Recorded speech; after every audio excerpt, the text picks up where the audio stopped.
வயசு வாலிபனும் அவனுடைய அப்பாவும் ரயிலில் பயணம் செஞ்சுட்டு இருந்தாங்களாம். அப்போ அந்த 24 வயசு வாலிபன் ஜன்னல் வழியாக பார்த்துட்டு கத்துனானா, அப்பா இங்கே பாருங்க, மரங்கள்லாம் நம்ம பின்னால் வேகமாக ஓடுது அப்படின்னு சொன்னானா. அதுக்கு அவங்க அப்பா சிரிச்சாராம். அவங்க பக்கத்தில் புதுசாக கல்யாணம் ஆன இளம் தம்பதியினர் உட்காந்துருந்தாங்களாம். அவங்க இந்த வாலிபனை பார்த்து பரிதாபப்பட்டாங்களாம். மறுபடியும் இந்த வாலிபன், அப்பா மேலே பாருங்க, மேகங்கள்லாம் நம்மளோட ஓடி வருது அப்படின்னு சொன்னானா. இந்த டைம் அந்த தம்பதியினர் அந்த வாலிபனோட அப்பா கிட்ட, நீங்கள் ஏன் உங்கள் மகனை ஒரு நல்ல டாக்டர்கிட்ட கூட்டிகிட்டு போகக்கூடாது அப்படின்னு சொன்னாங்களாம்.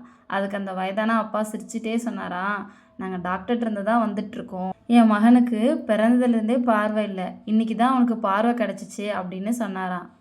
இதோட இந்த கதை முடிஞ்சுது. உண்மையில் ஒவ்வொரு மனுஷனுக்கும் ஒரு கதை இருக்கும்.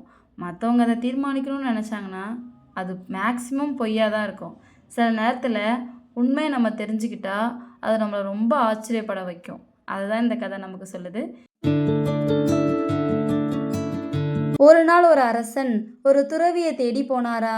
அந்த துறவிக்கிட்ட போய், தந்தை, அரசன், இறைவன், இந்த 3 பேரில் யார் சிறந்தவங்க அப்படின்னு கேட்டாரா.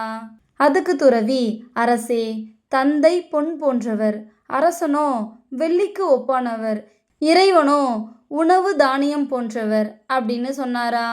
உடனே அரசன், அப்போ இந்த 3 பேரில் இறைவன் தான் மதிப்பில் குறைஞ்சவர் அப்படிதானே அப்படின்னு கேட்டாரா. அதுக்கு துறவி, அரசே, பொன்னும் வெள்ளியும் என்னதான் மதிப்பில் உயர்ந்ததாக இருந்தாலும் அது இல்லாமல் மனுஷங்களால் வாழ முடியும், ஆனால் உணவு தானியம் இல்லாமல் உயிர் வாழ முடியாது அப்படின்னு சொன்னாரா. இதோட இந்த கதை முடிஞ்சிருச்சு.